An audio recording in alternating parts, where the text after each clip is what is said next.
Alhamdulillah hamdan wa syukran lillahi salatan wa salaman daimaini mutalazimaini ala khairi khalqillahi Muhammad ibni Abdullahi sallallahu alaihi wa alihi wasallam.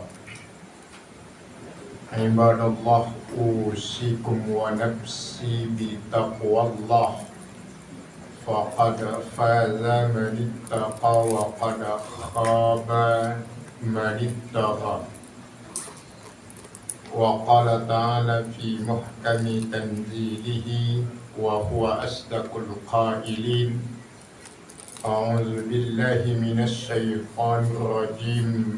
Ya ayyuhalladzina amanu taqullaha haqqa tuqatih wa la tamutunna illa wa antum muslimun. Uhayyikum jami'an tahiyatan islamiyah. Assalamu alaikum warahmatullahi wabarakatuh. Waalaikumsalam warahmatullahi wabarakatuh. Sehat Bapak Ibu? Alhamdulillah sehat. Bapak Ibu yang Allah muliakan, ikhwatal iman, suatu hari Rasulullah Sallallahu Alaihi Wasallam ditanya oleh sahabat Abdullah bin Mas'ud. Abdullah bin Mas'ud ini atau dikenal dengan Ibnu Mas'ud.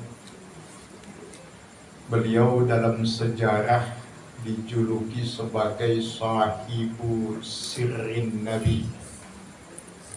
Sahibu sirrin Nabi artinya orang yang paling banyak tahu tentang Rasulullah. Sebab dari sekian banyak sahabat yang diperkenankan memasuki kamar pribadi Rasulullah itu adalah Abdullah bin Mas'ud. Suatu hari Abdullah bin Mas'ud bertanya kepada Rasulullah, "Ya Rasulullah, siapakah orang yang paling bahagia dan paling beruntung?" Ini ada dalam hadis riwayat Imam Abu Daud dari sahabat Abu Sa'id Al-Khudri. Bisa kita temukan dalam kitab Mukhtarat Minal Mawaid wal Hikam, tulisannya Imam Ibnu Qayyim. Jadi beda, Ibnu Qayyim dengan Ibnu Qayyim Az-Zawzi itu berbeda. Beda orang maksudnya, bukan sama. Nah, Rasulullah menjawab, orang yang paling beruntung dan yang paling bahagia itu adalah orang yang kelak napasnya telah berhenti, namun pahalanya tidak ikut berhenti mengalir. Siapapun dia, apapun dia hari ini, bagaimanapun kondisi dan keadaan seseorang hari ini, saat napasnya berhenti, maka semua aliran pahalanya berhenti. Kita hafal betul hadisnya, bahkan sering kita dengar, "Idza mata banu adama in qata'a amaluhu illa min salatin." Jika setiap anak Adam itu sudah datang azalnya, maka semua amalnya terputus. In qata'a. Nah, Bapak Ibu sekalian yang Allah muliakan, satu hal yang wajib kita syukuri sampai malam ini dan terus ke depan adalah rahmat dan karunia Allah yang menakdirkan kita hadir di majelis ilmu ini.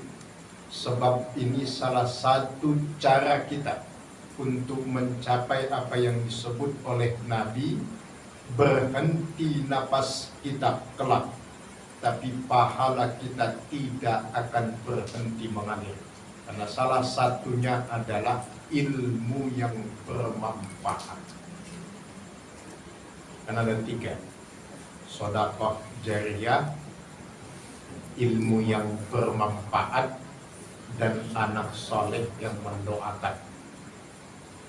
Nah, malam ini salah satunya sedang kita jalan mencari ilmu yang bermanfaat di jalan Allah. Kata Nabi, kalau tidak bisa menjadi pengajar, minimal menjadi pembelajar. Kita sudah nggak ada kemungkinan untuk mengajar, minimal kita menjadi pembelajar. Mengajar juga, belajar ini secara tidak langsung juga mengajar. Mengajar dalam artian memberikan contoh tauladan kepada anak, cucu, dan keturunan kita bahwa usia tidak menjadi pembatas untuk mencari ilmu di jalan Allah. Jadi belajar sekaligus juga mengajar. Maka insya Allah mudah-mudahan ini menjadi sumur pahala yang akan terus mengalirkan pahala kepada kita, sekalipun kita sudah berada di liang lahat kita kelak masing-masing. Maka ini hal yang sangat pantas dan patut dan terus kita syukuri. Di saat banyak orang tidak menyadari nikmat ini dan sibuk dengan nikmat-nikmat yang memperdaya. Padahal kalau jujur diakui ya, Ba'da Isya itu kan sudah nggak ada lagi kegiatan-kegiatan yang sifatnya urgen kecuali pulang ke rumah, duduk menunggu waktu tidur.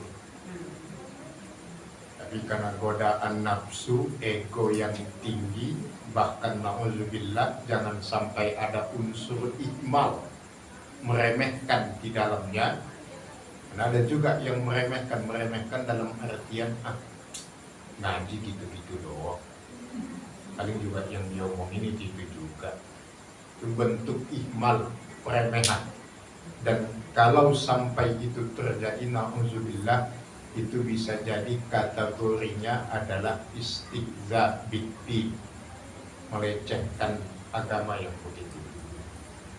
Maka Bapak Ibu sekalian, ikhwatal iman, kami tidak bosan-bosannya mengingatkan, kalau sudah menyangkut urusan agama, jangan cari-cari alasan.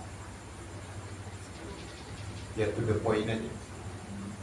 Gak ngaji Pak, malas. Ibu gak ngaji, malas. Jangan cari-cari alasan yang itu nanti bisa jatuh kategori istighza bid-din. Gak ngaji Pak, gimana ya? Ustadznya gak lucu, ngantuk kalau Ustadz itu yang ngisi. Itu namanya nyari-nyari alasan, padahal hakikatnya ya malas. Malas ya malas saja. Ini yang kita omongin ini di Thailand. Umat Islam di Thailand yang suka begitu. Kalau di sini insya Allah nggak ada. Setelah kita bersalawat dan menyampaikan salam kepada Rasulullah Sallallahu Alaihi Wasallam dengan senantiasa mengucapkan Allahumma salli ala Muhammad wa ala ali Muhammad. Ikhwatal iman yang Allah muliakan, tema kita malam ini adalah hidup tanpa beban. Dalam hati mungkin terbesit pertanyaan, emang ada hidup tanpa beban?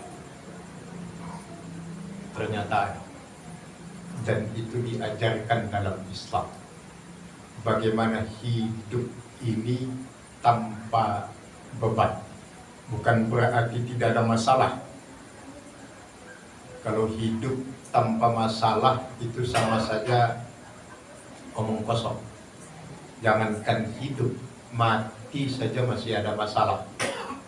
Karena masalah adalah bagian dari hidup dan hidup itu sendiri adalah merupakan masalah kalau kita meletakkan kata masalah itu dengan arti yang sebenarnya. Jadi kalau kita kembalikan ke bahasanya, asal katanya, masalah itu bukan bahasa Indonesia, bahasa Arab yang diindonesiakan, bahasa serapan namanya.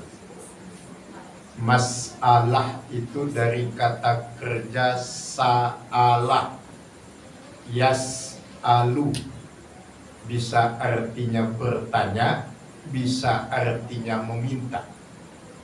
Jadi masalah dapat awalan huruf mim, kemudian akhiran tak merbutoh di akhir, menjadi masalah.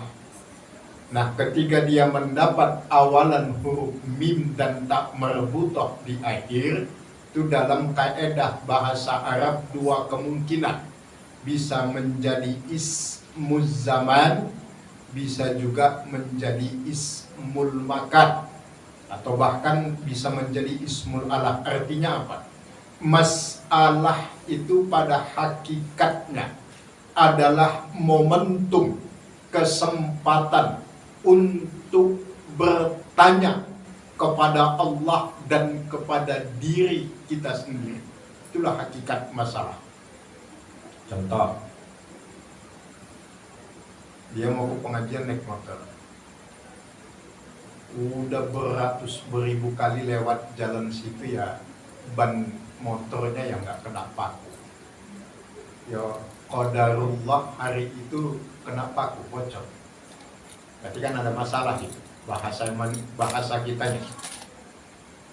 Nah, pada saat itu kita bertanya kepada diri kita apa yang salah, dan bertanya kepada Allah apa yang telah kita kerjakan yang tidak sesuai dengan keinginan Allah.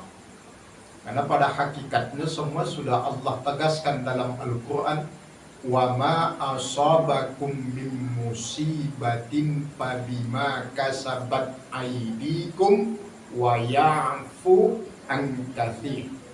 Pada hakikatnya semua yang menimpa kita dalam hidup ini adalah akibat ulah kita. Maka ada kata-kata indah bukan kata-kata indah, ada pepatah mengatakan musibah itu pada hakikatnya ya diundang, diminta. Musibah itu pada hakikatnya diminta, diundang oleh manusia. Maka ketika ada kata-kata musibah dalam Al-Quran, di banyak ayat, di banyak surat, Allah selalu tegaskan dengan bima kasabat aydikum, bima kasabat aidin nas min anfusikum, dan seterusnya. Yang pada intinya musibah itu ya memang diminta, bukan Allah yang dalam tanda kutip iseng ya. Subhanallah, maha suci Allah dari sifat-sifat yang demikian. Maka Bapak Ibu sekalian yang Allah muliakan, masalah itu pada hakikatnya adalah kesempatan untuk bertanya kepada diri dan kepada Allah apa yang salah sehingga Allah memberikan itu kepada kita. Yang kedua, sebagai muqaddimah Bapak Ibu sekalian, masalah itu pada hakikatnya ujian, bukan cobaan. Cobaan dan ujian itu sekilas mirip, hakikatnya berbeda. Kalau cobaan, manusia hanya perlu untuk bertahan, dan Allah perintahkan kita untuk sabar menghadapinya. Itu kalau cobaan. Tapi kalau ujian, ya, jadi kalau kita mendapat ujian dalam hidup ini, justru kita bersyukur. Karena dengan ujian itu secara tidak langsung Allah mengajari kita bagaimana caranya menghadapi kehidupan. Itu bedanya ujian dan cobaan. Kalau cobaan perintahnya sabar menghadapinya. Kalau ujian perintahnya ya, cerdaskan hati, akal, pikiran. Karena itu bagian dari cara Allah mengajari kita bagaimana cara untuk menghadapi kehidupan. Maka Abdullah bin Mas'ud juga mengatakan bahwa musibah yang sebenarnya dalam hidup manusia itu bukan musibah yang seperti banyak dalam pandangan manusia. Itu kata beliau bukan musibah. Musibah yang sebenarnya bagi orang beriman itu cuma satu. Bukan salah satu, tapi cuma satu-satunya, yaitu saat rasa takutnya kepada Allah telah mati, sementara dianya masih hidup. Jadi rasa takutnya kepada Allah telah mati, sementara dia masih hidup. Kalau bahasa Imam Asy-Syafi'i itu mengatakan fakabir alaihi arba'an liwafatihi. Orang yang tidak memiliki rasa takut kepada Allah itu sudah layak ditakbirkan 4 kali sekalipun dia masih hidup. Gak ada takutnya sama Allah. Itu di sebuah negara antak berantak begitu, disumpah pakai kitab suci Al-Quran. Sejam setelah disumpah udah melanggar. Makanya ada tokoh mengatakan kenapa negara itu sulit maju, negara yang tadi itu ya karena nggak ada yang ditakuti, Pak. Satu negara itu bisa maju minimal survive, bertahan. Itu kalau ada yang ditakuti kan. Israel, negara kecil di Timur Tengah, di kawasan Timur Tengah, negara pendatang kecil, maka mau nggak mau dia harus maju, harus kuat. Karena dia takut sama negara-negara Timur Tengah lainnya yang besar yang ada di sekelilingnya. Singapura kecil, maka dia harus kuat dan maju karena dia dikelilingi negara-negara besar, Indonesia, Malaysia, dan seterusnya. Korea Utara harus kuat karena dia takut sama Korea Selatan, takut sama Jepang, dan seterusnya. Jadi kalau ada yang ditakuti biasanya maju. Anak-anak kita aja di rumah kalau takut dalam artian menghormati orang tua, biasanya jalannya lurus. Tapi kalau udah nggak ada takutnya ya begitu. Ya negara yang sebelah tadi itu nggak bisa maju-maju ya karena sama Tuhannya saja nggak takut. Mau disumpah pakai Al-Quran satu truk juga atau apa ya begitu. Negara sebelah atau negara mana. Nah itu Bapak Ibu sekalian. Nah sekarang pertanyaannya kita masuk kepada tema kita.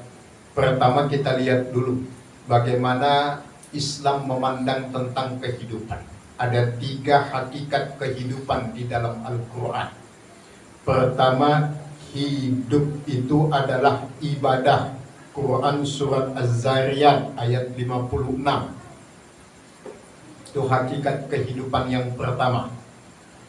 Yang kedua, hakikat hidup itu adalah manusia sebagai khalifah. Al-Baqarah ayat yang ke-30. Dan yang ketiga, hidup itu pada hakikatnya untuk beramal saleh. Quran surat An-Nahl ayat 97. Itulah 3 arti kehidupan dalam Al-Quran. Pertama, hidup itu ibadah.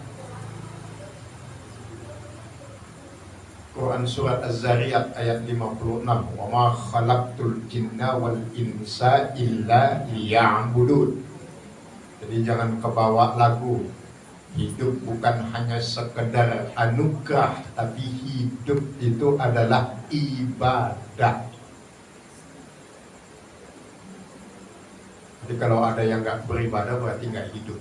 Itu paham sebaliknya.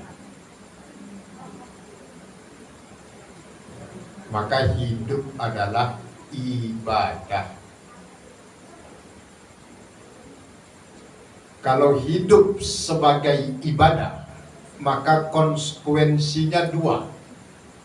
Yang pertama, jangan pernah berpikir untuk sempurna, tapi berpikirlah untuk berguna. Tujuannya bukan bagaimana kita sempurna, karena kesempurnaan mustahil akan bisa dicapai oleh siapapun.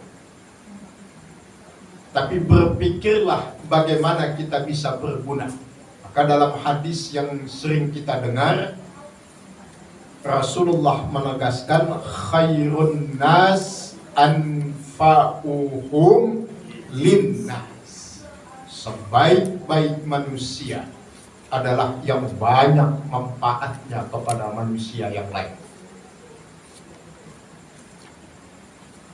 Khairun nas anfa'uhum linnas. Jadi yang dilihat itu adalah bagaimana kita bermanfaat, bukan bagaimana seseorang itu sempurna atau tidak. Karena kesempurnaan itu mustahil bisa dicapai oleh manusia selama dia masih hidup di dunia. Yang kedua, hidup untuk yang maha hidup. Hidup untuk yang maha hidup. Itulah yang kita baca dalam doa iftitah sebagian. Sebagian kita membaca dalam doa iftitah ayat yang ada di dalam Quran surat Al-An'am yang bunyinya inna salati wa nusuki wa mahyaya wa mamati lillah. Lillah. Berarti hidup untuk yang maha hidup. Karena banyak orang yang hidupnya untuk sekedar hidup. Bahkan ada yang berpaham hidup hanya sekedar untuk mati setelah itu selesai. Dalam Islam tidak demikian. Kita hidup untuk yang maha hidup. Maka tidak cukup hanya hidup, tapi juga harus menghidupi. Bukan menghidupkan. Hanya yang menghidupkan, mematikan itu hanya Allah. Hidup dan menghidupi. Tidak hanya bisa memanfaatkan, apalagi hanya dimanfaatkan, tapi menjadi orang yang bermanfaat. Karena banyak orang hanya bisa memanfaatkan, di satu waktu dimanfaatkan, tapi tidak pernah bisa bermanfaat. Agar bermanfaat maka hidup dan menghidupi. Yang menghidupi tetangganya, menghidupi saudaranya, menghidupi dalam artian senantiasa ikut berperan dalam membantu setiap kesulitan yang dihadapi oleh tetangga, saudara, dan seterusnya. Maka ada perintah-perintah sedekah, zakat, infak, hibah, wakaf, hadiah dalam Islam. Itu konteksnya hidup dan menghidupi. Jadi konsekuensi yang pertama hidup adalah ibadah. Pertama, jangan pernah berpikir untuk sempurna, tapi berpikirlah bagaimana untuk berguna. Yang kedua, hidup untuk yang maha hidup. Kemudian yang kedua, hidup itu manusia sebagai khalifah. Al-Baqarah ayat 30, inni jadilun fil ardi khalifah. Khalifah itu penjaga dan pemakmur. Jadi fungsi tujuan hakikat manusia diciptakan oleh Allah ke atas muka bumi ini sebagai khalifah untuk menjaga dan memakmurkan bumi. Makmur itu satu akar kata sama umur. Umur, makmur, ada usia, ada umur.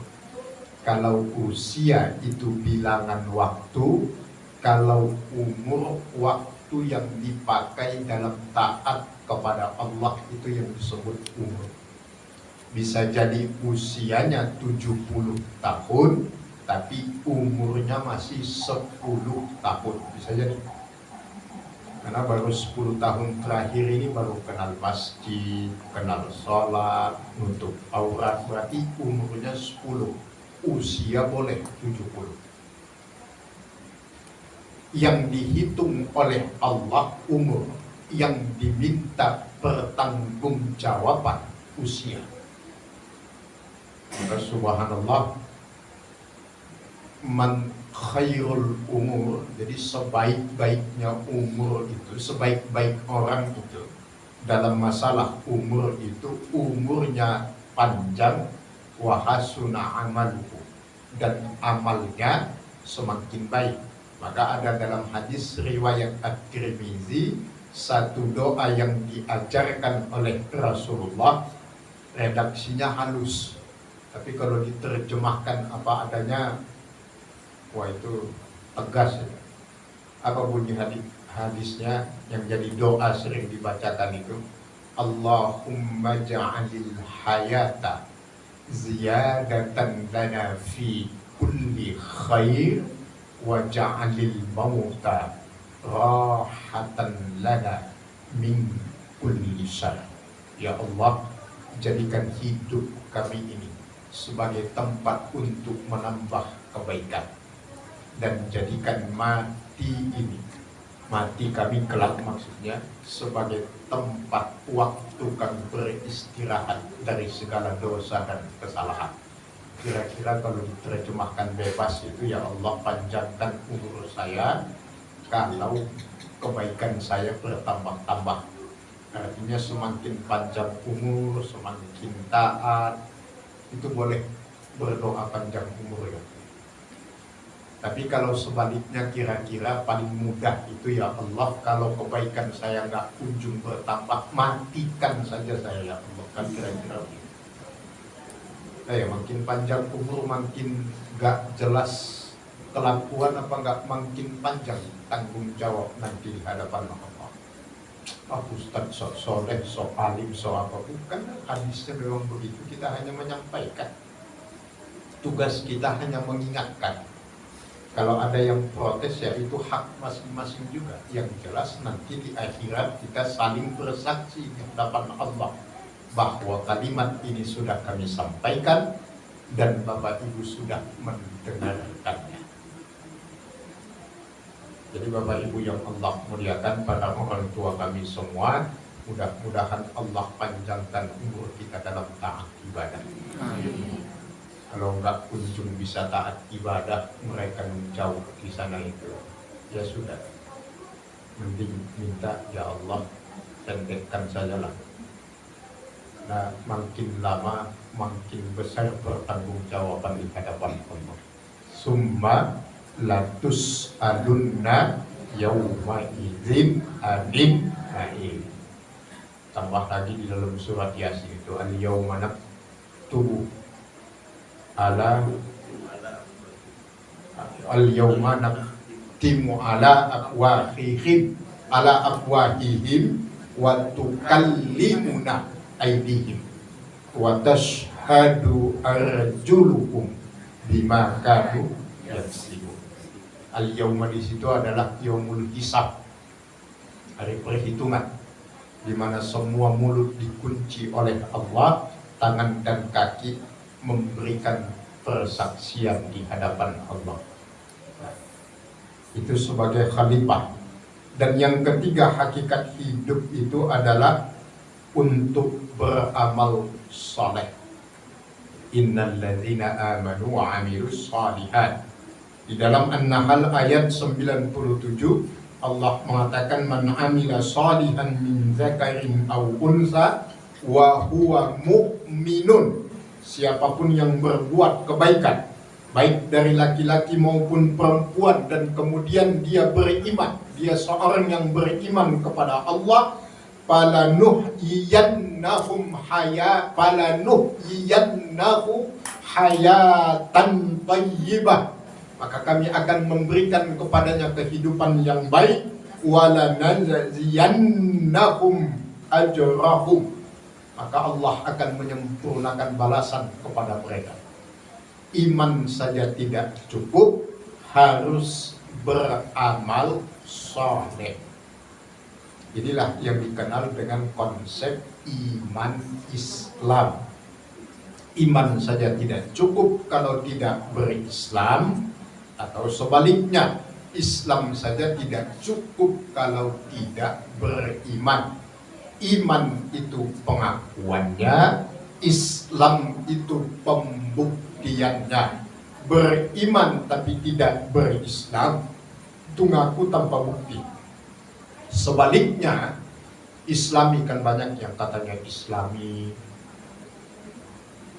dia nggak beriman tapi rajin bayar zakat, kan ada yang dulu rame itu kan, rajin berangkatin umroh tapi nggak beriman. Itu namanya pembuktian yang tidak akan mendapatkan pengakuan. Maka iman dan Islam itu menjadi satu kesatuan. Itulah yang disebut beriman dan beramal soleh. Baik, terakhir ini intinya di akhir. Bagaimana hidup tanpa beban? Di dalam Al-Quran Allah tegaskan 3 hal agar hidup ini tanpa beban menjalaninya. Pertama, jangan bandingkan diri kita dengan orang lain. Jangan pernah membandingkan diri kita dengan orang lain.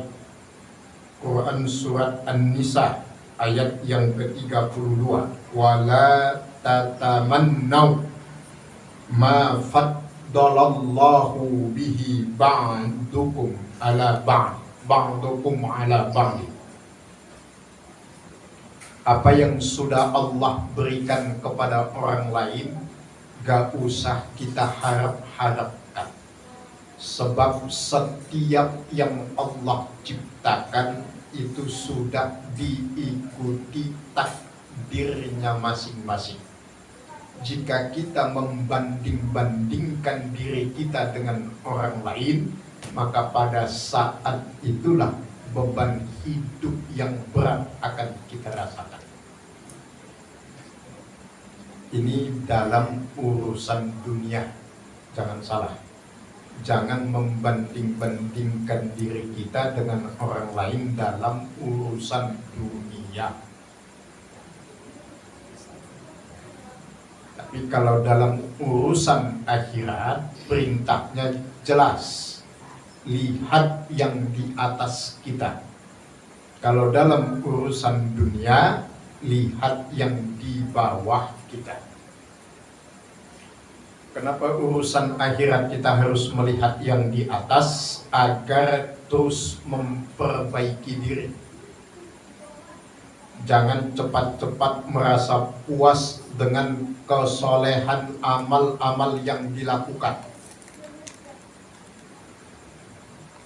Kalau urusan dunia, kenapa diperintahkan melihat yang di bawah? Agar kita menjadi hamba yang bersyukur. Sesusah dan sesulit apapun kehidupan kita, yang jelas masih ada yang lebih susah dan sulit dari kesulitan yang kita hadapi. Maka jangan banding-bandingkan diri kita dengan orang lain dalam urusan dunia. Ketika kita membanding-bandingkan, maka beban kehidupan itu akan terasa sangat berat. Karena pada hakikatnya manusia itu paling pintar kalau sudah urusan merasa paling hebat, merasa paling kuat, merasa paling kaya, merasa paling dan seterusnya. Walaupun pada hakikatnya tidak demikian. Itulah yang bulan lalu kita, kalau nggak salah, kita bahas tentang tema belajar dari daerah musibah dalam arti bertauhid dalam bencana. Jangan pernah merasa memiliki agar kita tidak pernah merasa kehilangan. Karena orang kalau sudah merasa memiliki anak, memiliki suami, memiliki istri, memiliki harta, memiliki rumah, memiliki mobil, nah kalau nanti itu hilang, sakit dia. Bahkan banyak yang innalillah, merasa memiliki pasti akan merasa kehilangan. Tidak pernah merasa memiliki, maka dia tidak akan pernah merasa kehilangan. Memang ini bukan milik kita, Ustaz. Iya, kan kita tahu semuanya hanya titipan. Ya, titipan. Titip dari kata kerja titip ya. Kalau di pondok itu, di pesantren kami, titip itu ada artinya. Titip 5 huruf. T-nya itu tegai, I-nya itu ikhlas, T yang kedua itu tawakal, I yang kedua ikhtiar, P-nya itu percaya. Jadi 5 sikap utama terhadap titipan Allah. Yang pertama tega. Jadi bagaimana sikap kita terhadap titipan Allah? Ya tega, harus tega. Karena kadang-kadang rasa tidak tega itu merusak titipan Allah. Contoh, anak tidur nyenyak, azan subuh berkumandang, gak jadi dibangunkan anak, karena dia bilang, aduh gak tega, kasihan nyenyak amat tidur. Rusak titipan Allah gitu. Gak tega. Yang kedua ikhlas, I-nya ini. Jadi sikap kedua kepada titipan Allah ya ikhlas. Ikhlas itu ya susah kalau didefinisikan ikhlas itu bagaimana. Maka sikap orang yang ikhlas itu kelihatan. Bagaimana sikap orang yang ikhlas? Ya sudah, gak usah masalahkan apapun dalam hidup ini. Ikhlas itu kan dari kata kerja kholaso. Kholas. Kholas itu artinya sudah. Ya ikhlas, ya sudah. Sudah, mau gimana lagi? Allah buat begitu ya sudah. Kalau kata orang tua kita di Jawa sana itu ada istilah monggo kersone Gusti Allah mau. Ya terserah Allah gimana saja. Mau gimana Allah ya terserah Allah. Mau gimana ya sudah, lupakan semuanya. Bebaskan diri dari segala ketergantungan apapun. Baru aja beli sendal baru, pakai sekali ke masjid hilang, ya sudah. Nggak usah update status, nggak usah apa. Hilang ya hilang aja ya sudah. Mau gimana lagi? Takdirnya udah begitu. Makanya kalau ibu bapak jalan kemana gitu umpamanya, naik mobil, naik motor, harusnya ke tempat A, malah kok harusnya lewat jalur A, tahu-tahu kok malah lewat jalur B. Terus bilang, ya salah jalan ini. Enggak, itu enggak salah jalan. Memang takdirnya sudah harus lewat sana. Pasti ada hikmah di baliknya. Bisa jadi kalau bapak lewat jalur yang sebenarnya, itu bisa jadi tabrak orang atau nabrak orang. Makanya Allah lewatkan nanti. Allah yang tahu rahasia di balik semua ketetapan dan keputusannya. Maka nggak ada istilah salah jalan. Ya memang jalannya dari sana, harusnya dari sana. Memang sudah demikian adanya. Maka yang ada qadarullah. Apapun yang terjadi ya qadarullah. Ya banyak kempes qadarullah. Ya macet qadarullah. Ada hikmahnya. Cuma memang hikmah. Kalau ilmu, itulah bedanya ilmu dengan hikmah.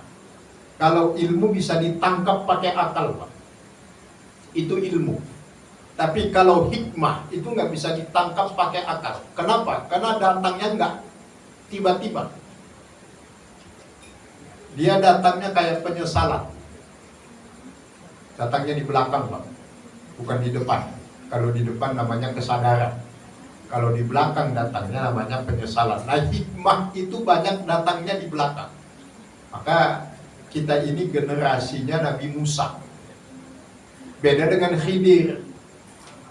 Ya, itu kan perjalanan Nabi Musa dengan Khidir di surat Al-Kahfi. Kalau Nabi Musa, kejadian dulu baru tahu hikmahnya. Itu Nabi Musa. Kalau Khidir, sebelum kejadian, beliau sudah tahu hikmahnya. Ketemu anak kecil dibunuh, naik perahu, habis itu dibolongi. Ketemu rumah yang mau rubuh, diperbaiki. Nabi Musa dalam tanda kutip, kalau kata orang Jawa, misu-misu kan gitu, di belakang itu. Apa sih, ketemu anak dibunuh, naik perahu dibocori. Khidir sudah tahu hikmahnya. Nabi Musa belum tahu. Setelah kejadian baru tahu hikmahnya. Kita adalah generasi Nabi Musa. Kejadian dulu bahkan sudah sering kejadian juga, kadang-kadang belum tahu juga. Gak tahu mengikuti Nabi siapa itu. Ada orang yang sekali kejadian langsung, oh iya, astagfirullah, dia langsung istighfar. Ada yang sudah dijodotin Allah kepalanya ke tembok, masih juga gak sadar. Maka Rasulullah dalam hadis sahih riwayat Muslim mengatakan, uban rambut yang putih itu nggak boleh dicabut gitu. Itu hadis sahih loh, itu hukum fikih, itu nggak boleh dicabut sebenarnya. Kenapa? Karena wasta'ala ra'su sayd, ketika kepala sudah mulai ditumbuhi uban, itu peringatan dari Allah, peringatan dari Allah. Beda yang kalau penyakit Pak uban itu ya, yang rambutnya putih semuanya itu, padahal usianya masih muda, itu mau penyakit. Atau ada yang model juga, dicat rambutnya jadi putih, itu beda cerita. Ini yang karena faktor usia uban mulai tumbuh, itu peringatan. Makanya nggak boleh dicabut. Dianjurkannya ya sudah, pertahankan aja boleh. Karena ketika nyisir itu kan jadi ingat usia ya. Menjadi pengingat lah, minimal sadar Pak Bu udah asar loh ini gitu. Kita lagi masuk maghrib. Jadi hikmah itulah bedanya hikmah dengan ilmu. Sama halnya beda dengan kalau kita sering dengar ada istilah ikhwan dan ikhwatun. Ikhwan dari kata-kata akhun, asalnya sama, akhun. Akhun dia bisa menjadi jamaknya, bentuk banyaknya ikhwanun, bisa menjadi ikhwatun. Bedanya apa? Kalau ikhwanun itu saudara dalam arti saudara biasa, tidak ada hubungan darah. Kalau ikhwatun itu ada hubungan darah, itu yang disebut dengan saudara kandung. Tapi subhanallah, menarik, dalam Quran surat Al-Hujurat itu Allah menyebut innamal mu'minuna ikhwatun. Kenapa Allah sebut ikhwatun? Karena ikatan iman itu lebih kuat dari ikatan darah. Ikatan darah itu dimensinya hanya dunia. Kalaupun itu bertahan, bisa sampai akhirat. Tapi kalau ikatan keimanan di dunia bersaudara, di akhirat bersaudara, di dalam surga insya Allah bertetangga. Itu kalau ikatan iman, jadi lebih kuat daripada ikatan darah. Itulah bedanya ikhwatun dan ikhwat. Sama dengan kalau kita baca sholawat Allahumma sholli ala Muhammad wa ala alihi wa ashabihi, ada ashab. Tapi nanti ada lagi Allahumma salli ala Muhammad wa ala alihi wa sahbihi. Itu sama-sama sahabat. Sama-sama sahabat Nabi. Kalau ashab itu sahabat secara umum. Kalau menurut Ibnu Qayyim Az-Zawji ratusan ribu sahabat Nabi. Tapi kalau sudah masuk kata wa sahbihi, sahbun suhbatun, itu juga sahabat. Tapi yang ada hubungan kekerabatannya. Dari situlah masuk trik Syiah memurtadkan umat Islam. Orang Syiah itu cerdas. Dia masuknya itu melalui ajarannya Islam kalau mau mengeluarkan umat Islam dari akidah. Dia masuk lewat sholat. Kan di sholat itu kita baca sholawat, tahiyat itu. Allahumma salli ala Muhammad wa ala ali Muhammad. Gak boleh ditambah itu. Ibu jangan baca sholawat Allahumma salli ala Muhammad wa ala alihi wa sahbihi ajma'in. Gak boleh. Situ Syiah masuk. Tuh Pak, lihat tadi. Kita hanya boleh berselawat dan mendoakan Nabi dan keluarga. Kenapa nggak ada sahabatnya di dalam? Masuklah doktrinnya yang mengatakan bahwa Nabi Muhammad wafat karena dibunuh oleh istrinya yang bernama Aisyah radhiyallahu taala anha, karena diperintahkan oleh ayahnya Abu Bakar Siddiq yang tidak lain adalah sahabat Nabi. Wah, itu bisa-bisanya Pak Ustaz. Itu tertulis di kitabnya orang Syiah itu, yang Kashful Kafi, Jawabul Kafi, yang karangan ulama-ulama Syiah. Ada termaktub bahwa Rasulullah itu diracun oleh Aisyah, diperintahkan oleh Abu Bakar karena Abu Bakar punya nafsu untuk berpuasa. Makanya mereka bilang, tuh perintahnya saja nggak boleh baca sholawat mendoakan sahabat Nabi. Orang kalau nggak punya basic ajaran Islam yang kuat, terperdaya.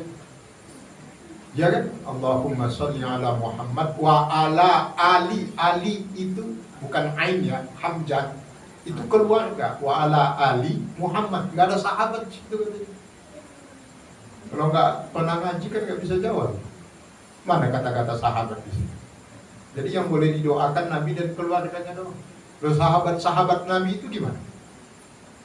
Itu buktinya bahwa sahabat Nabi itu memang semuanya nggak baik. Nggak semuanya baik, kata orang kita. Ada juga yang nggak baik. Mulai itu masuk. Secara logika kan masuk akal. Kalau orang nggak pernah dengar hadir di pengajian ya terperdaya.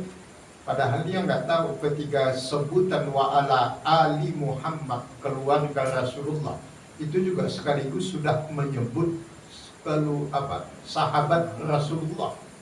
Karena sahabat-sahabat utama Rasulullah itu adalah keluarga Rasulullah. Sebutin aja. Abu Bakar sahabat plus mertua. Umar sahabat plus mertua. Utsman sahabat plus menantu. Ali bin Abi Thalib sahabat sepupu plus menantu juga. Jadi sahabat utama Nabi yaitu keluarga Nabi. Dan ketika disebut keluarga, ya berarti sahabat. Ketika disebut sahabat, yang paling utama ini keluarga Nabi juga. Ya, tapi kan banyak yang nggak paham masyarakat kita arahnya ke sana. Makanya mereka masuk dari situ. Keluarkanlah dari paham yang disebut Ahlus Sunnah wal Jamaah. Jadilah dia menjadi paham Syiah. Dan itu berbahaya. Itulah yang disebut di Al-Quran dengan istilah talbis. Talbis itu halus. Setan itu mau nggak menghalangi ibu suruh ngaji kan? Ibu tadi mau berangkat ngaji, setan udah nyerah. Enggak. Malah disuruh ibu ngaji sama setan. Ngaji bu ngaji, nggak kelihatan diomongin orang. Suruh ngaji. Begitu sampai di pengajian baru digoda sama dia. Ya yang penting hadir dulu kayak. setor muka aja, setor muka. Duduk-duduk di pojok cari sendera. Kedua, kalau udah selesai pulang. Talbis, larang sholat, enggak disuruh sholat sama iblis. Begitu kita sholat baru digoda sama dia. Tuh kan rajin banget yang tahajud. Subhanallah hebat. Ini orang sholat. Itu yang disebut talbis, halus tapi memang luar biasa, mematikan. Ya. Itu yang kedua, Bapak Ibu sekalian, bagaimana hidup tanpa beban itu? Hidup sederhana. Quran surat Al-Isra ayat yang ke-29. Wala taj'al yadaka maghlulatan ila unukika wala tabsutha kullal basti fataqda maluman mahsura. Al-Isra ayat 29. Hidup sederhana dalam arti tidak berlebih-lebihan. Sederhana itu bukan miskin. Sederhana itu kalau di dalam istilah lain dalam agama kita identik dengan apa yang dikenal dengan istilah adil. Adil itu definisinya wadu'u syai'in fi makanihi, meletakkan sesuatu pada tempatnya. Itulah sederhana. Hidup sederhana. Jadi ibu kalau pakai baju yang bagus ke pengajian itu bukan mewah-mewahan namanya, bukan sombong. Sederhana. Kenapa? Karena tepat pada tempatnya. Justru kalau ibu mau dibilang sederhana kemudian pakai daster ke pengajian, itu salah, karena bukan pada tempat. Pengajian dia pakai daster, mau tidur dia pakai gamis. Itu manusia terbalik. Itu ibu-ibu di Filipina tuh gitu. Kalau di sini enggak. Nah, yang terakhir ketiga, ibu-ibu sekalian, bapak-bapak yang Allah muliakan, bagaimana hidup tanpa beban itu? Berbaik sangka kepada Allah, husnuzan kepada Allah. Quran surat Al-Hujurat ayat 11. Jadi berbaik sangka kepada Allah, jangan berburuk sangka dalam setiap urusan. Berbaik sangka saja. Jadi ada 3, jangan pernah membandingkan diri dengan orang lain. Yang kedua, hidup yang sederhana. Sederhana tidak hanya dalam masalah penampilan, cara bicara, cara berpikir, cara jalan, semuanya. Segala cara dalam hidup ini yang sederhana saja. Dan yang ketiga, berbaik sangka kepada Allah. Jika ini kita amalkan, maka minimal beban dalam hidup kita akan jauh berkurang. Bahkan jaminannya dalam Al-Quran, hidup kita akan tanpa beban. Tapi menjalankannya itu yang ada kadarnya. Karena manusia ini imannya juga ada kadarnya, sama seperti emas kan. Emas juga ada kadarnya, ada 23 karat, ada 24 karat, ada juga yang sekarat gitu. Ya, iman manusia bukan kita insya Allah, khususnya Bapak Ibu tidak demikian. Dan manusia ini ada kadarnya juga. Nah, ini saja Bapak Ibu sekalian yang Allah muliakan, sudah pukul 9 ya. Sebelum kita tutup dengan doa, ada pertanyaan? Alhamdulillah nggak ada. Terima kasih Bapak Ibu sekalian. Satu siapa aja? Waalaikumsalam. Usia ada bilangan kita dari lahir sampai sekarang. Bilangan kita yang sudah pada kepuasan. Ya. Kalau demikian, berarti kalau panjang umur boleh dong. Karena panjang umur kan berarti panjang dalam kesehatan. Betul. Yang paling ideal kan usia kita sama dengan umur kita.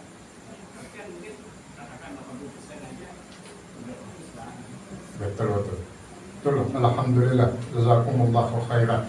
Ya, doa panjang umur itu boleh dalam artian panjang umur dalam ketaatan. Bukan hanya bilangan yang bertambah, tapi juga kebaikan dan amal solehnya bertambah. Itu yang menjadi doa kita. Yang kita hindari bilangan yang bertambah, bahkan sampai diperingatin terus tiap tahun, tapi peringatan Allah malah dia gak ingat-ingat. Ulang tahunnya yang malah dia ingat. Ada lagi? Silakan Pak. Apa bedanya sederhana dengan zuhud? Ya, sederhana dengan juhud. Juhud Bapak Ibu sekalian, banyak zuhud itu selama ini selalu diartikan sebagai tarkud dunya, meninggalkan dunia, bukan. Zuhud yang benar dalam pengertian tasawuf ini kan karena banyaknya bermain di wilayah tasawuf. Kalau kata-kata zuhud gitu banyak dipakai orang-orang tasawuf maksudnya selama ini, walaupun hakikatnya bukan hanya orang tasawuf yang memakai istilah zuhud. Zuhud itu bukan tarkud dunya. Zuhud yang benar ya, di dalam Islam berdasarkan hadis Nabi itu adalah menjadikan dunia untuk tujuan akhirat. Jadi dunia itu dijadikan sarana untuk mendapatkan akhirat. Jadi itu pengertian pertama dari zuhud. Dunia untuk akhirat. Yang kedua, zuhud dalam pengertian dalam hadis Nabi itu adalah mengambil dunia seperlunya. Bukan secukupnya, karena kalau secukupnya nggak pernah cukup. Yang benar adalah mengambil dunia seperlunya. Ya kalau lagi perlunya begitu ya diambil seperti itu. Karena memang hakikat dunia itu seperti air lautan yang diminum oleh orang yang haus.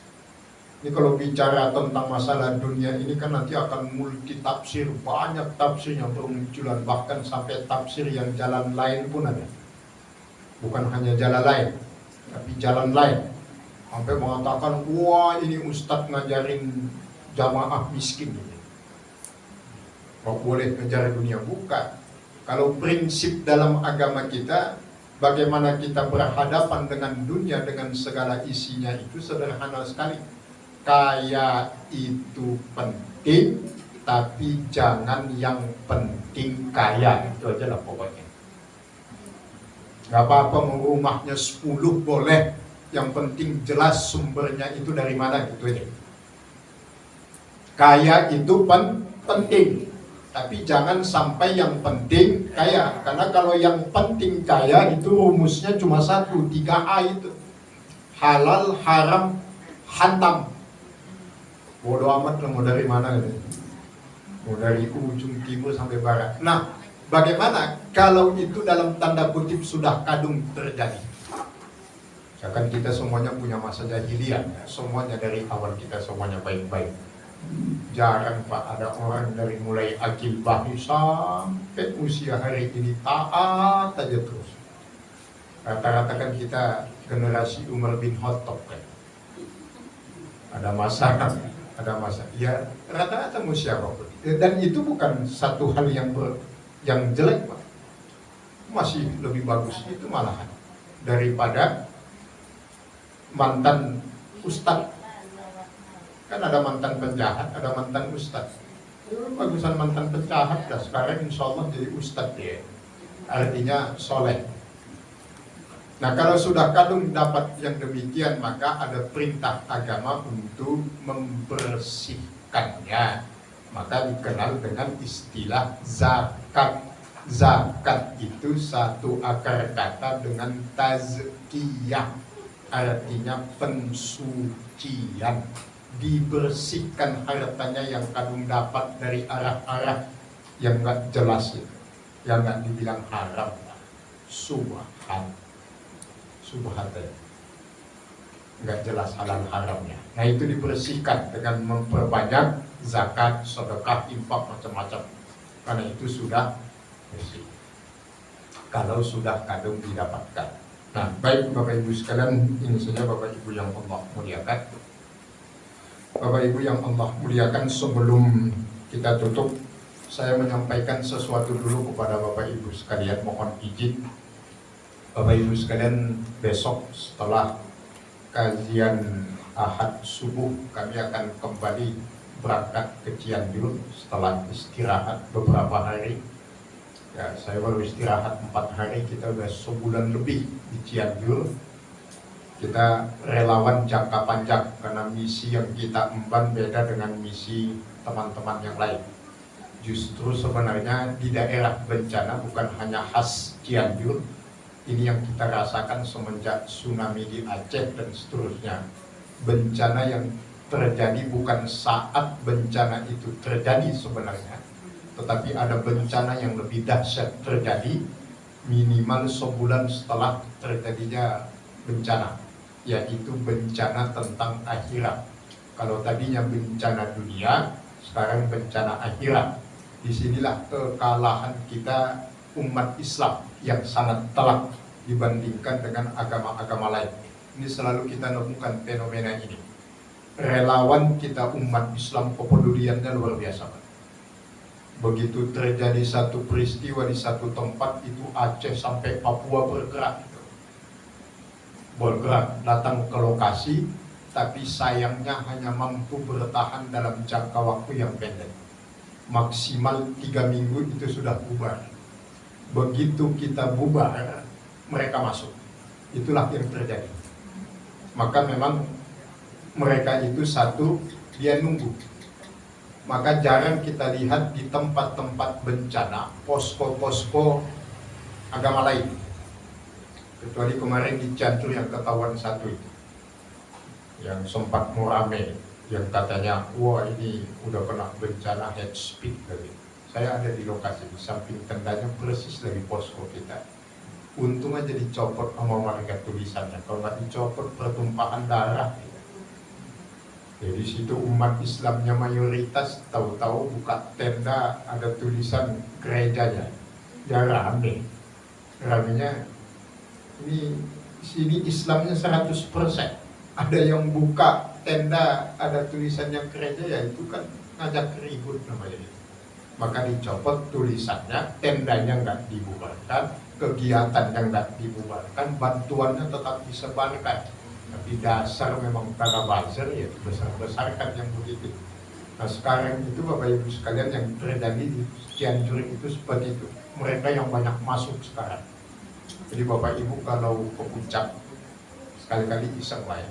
Membukti bukan iseng, buktikanlah kata-kata kita. Antum naik ke puncak, lewati puncak pas itu Pak, yang sebelah yang ada gapuranya, dapat datang Cianjur. Terus saja turun, nanti sebelum Cipanas, istana Cipanas sebelah kanan itu ada belokan ke kiri kan, itu belok aja. Terus saja nanti akan menemukan satu tempat yang dikenal dengan Lembah Karmel. Lembah Karmel itu sudah masuk wilayah Cianjur, itulah yang dikenal dengan istilah Vatikannya Indonesia. Itu pusat sekolah teologi bukan nasional Pak, internasional. Itu tahun 80 berdiri dengan tanah 5 hektar, sekarang sudah 29.000 hektar. Disitulah bukti perbudakan asli. Kemarin sempat viral kan di TV, kemudian pengurusnya muncul mengatakan, oh ini bukan tempat pemurtatan, kan ada musola di dalam. Mau ada musola di dalam? Ada musola di Lembah Karmel. Ya berapa lah mau musola? 100 juta juga jadi musola kan. Cuma misi yang dibungkus itu luar biasa, dan mereka basisnya di sana.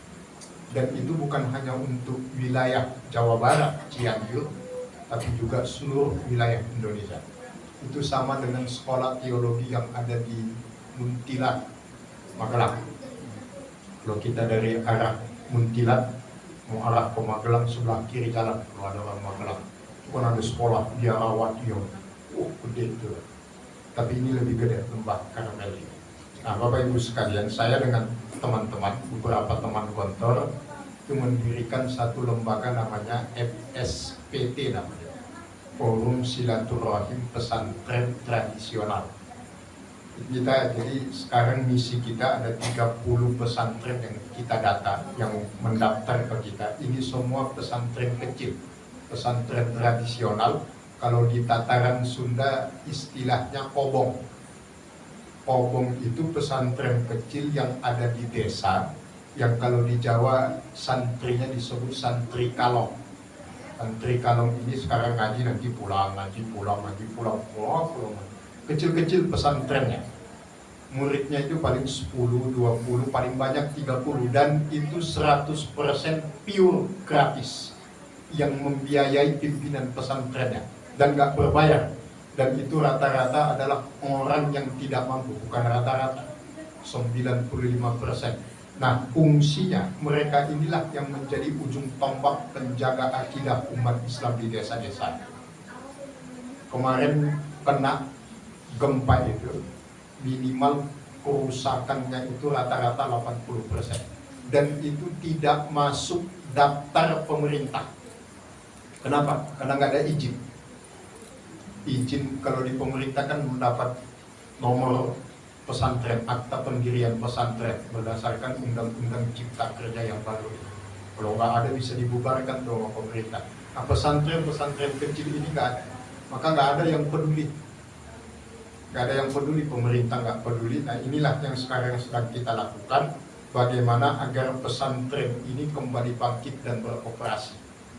Karena ada sekitar 200 lebih, hampir 300 murid dari 30 pesantren ini yang diliburkan dan dipulangkan ke orang tuanya. Ya, kerusakannya 80%. Ada satu pesantren di Cuganeng itu, namanya Miftahul Huda, lebih tua dari Indonesia. Berdiri tahun 1916. Indonesia 45, dia tahun 16 sudah berdiri pesantrennya.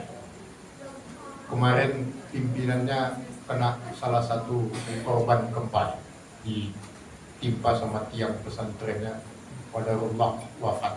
Nah, Bapak Ibu sekalian, besok habis subuh kami akan berangkat lagi, besok bulan lebih. Kami meminta kepada Bapak Ibu yang ada sedikit kelebihan rezeki berkenan ikut membantu. Kami butuh pasir, paku, keramik, genteng besi. Ya, mungkin Bapak Ibu sudah membantu banyak ke Cianjur, tapi kami mengetuk untuk urusan pendidikan, karena ini urusan akhirat, urusan masa depan anak-anak kita yang ada di sana, dan ini dampaknya bukan kepada urusan perut. Kalau urusan perut sudah selesai, saya menjadi saksi, salah satu saksi bagaimana bantuan itu luar biasa banyaknya dan menjadi mubazir, Bapak Ibu sekalian. Karena kita juga bawa, kita punya pengajian di Kebayoran namanya Al-Hujjah. Kalau lihat di YouTube ada namanya Al-Hujjah Channel itu, Al-Hujjah Channel Islam. Itu bawa bantuan ke sana 300 porsi McD. Itu 100 doang yang kembali, 200-nya itu rusak busuk, pinjak orang pinggir jalan. Kalau bantuan fisik makanan yang begitu itu Indonesia jangan diragukan, kepeduliannya luar biasa. Mau dari organisasi apapun datang bawa bantuan. Tapi yang peduli dengan akhiratnya itu nggak banyak. Dunia sudah insya Allah selesai, walaupun membangunnya itu nggak akan selesai. Tapi justru disitulah mereka masuk. Yang ditawarkan itu di saat relawan yang umat Islamnya sudah pulang. Di Aceh dulu begitu, sampai diangkut pakai helikopter kan dari Aceh ke Stadion Teladan Medan yang dimurtadkan. Satu, mereka dananya kuat, dan itu Bapak Ibu sekalian, kalau mereka udah buka posko itu dananya bukan dari Indonesia,